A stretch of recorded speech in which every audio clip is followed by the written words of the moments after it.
pré-jogo Vasco e São Paulo. Fala rapaziada vascaína, eu sou o Lucas e você está no canal Vasco Hoje. E sem enrolação, bora para esse pré-jogo. Antes de começar a falar de escalação, vamos começar a falar sobre alguns fatos sobre essa partida, beleza? A partida ocorrerá em São Januário, no sábado, dia 22 de junho, às 9h30 da noite. Agora, falando sobre fatos sobre essa partida, o Vasco não perde do São Paulo como mandante no Brasileirão há quase 10 anos. A última derrota do Vasco contra o São Paulo como mandante ocorreu em 2015, num 4-0. Inclusive hoje eu postei uns shorts aqui no YouTube, ou no TikTok se você preferir, falando sobre um jogo que ocorreu do Vasco, onde o Vasco ganha de 7-1 do São Paulo. Época de ouro, né? Bom, cada um dos 3 últimos jogos do Vasco como mandante nesse campeonato brasileiro terminaram com resultados diferentes. Contra o Flamengo 6-1, contra o Cruzeiro o empate e contra o Vitória, que ainda não era o Álvaro Pacheco, era o Rafael Paiva, que a gente ganhou de 2-1. E uma curiosidade de cada time é que até o momento 1/3 das finalizações do Vasco no Brasileirão são feitas de cabeça, a maior proporção de todos os times.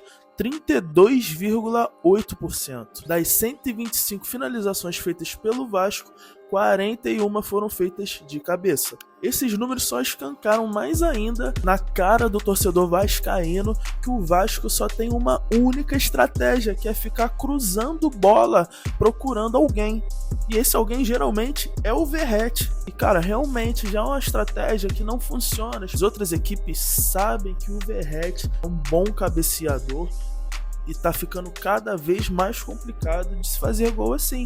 E a verdade é que a falta de um criador no time pesa muito e fica muito mais difícil de se criar jogadas que sejam boas oportunidades de gol. Agora, uma curiosidade do São Paulo é que até o momento o São Paulo é o único time que tem mais de um jogador com mais de 500 passes no Brasileirão desse ano. 3 jogadores já alcançaram essa marca. Alisson com 651 passes, Arboleda com 587 passes e Diego Costa com 572 passes.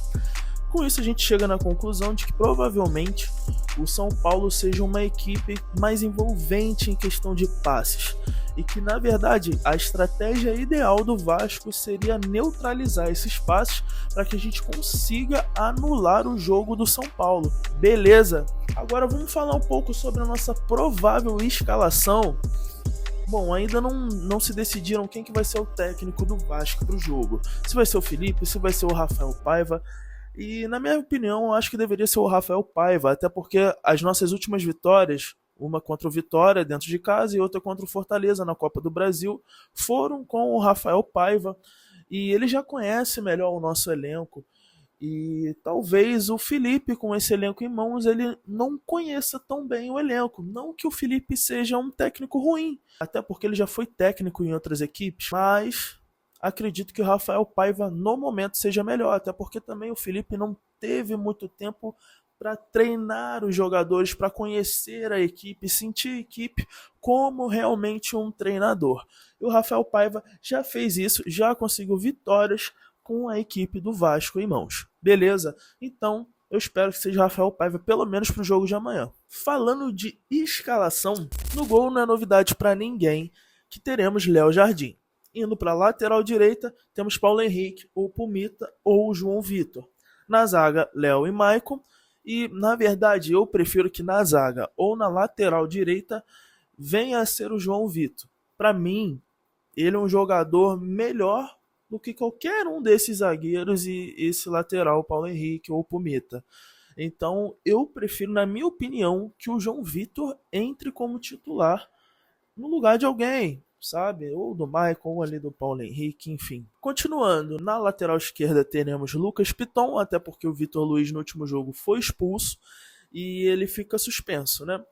No meio teremos Zé Gabriel, Hugo Moura e JP. No lugar de algum deles pode ser que entre ou Matheus Carvalho ou o Sforza, mas eu prefiro que fique nessa formação. Zé Gabriel, Hugo Moura e JP, pelo menos por enquanto. acredito que seja menos pior. Na direita teremos Adson, na esquerda teremos David, porque é realmente muito complicado ter o Rossi como titular e o David pode não ser aquele jogador brilhante, nem o Adson, mas com certeza acredito que eles possam desempenhar um papel melhor do que o Rossi.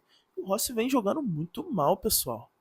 Sério mesmo. E quem sabe não rola uma lei do ex aí pro David, né? David, que já foi jogador do São Paulo, para quem não sabe.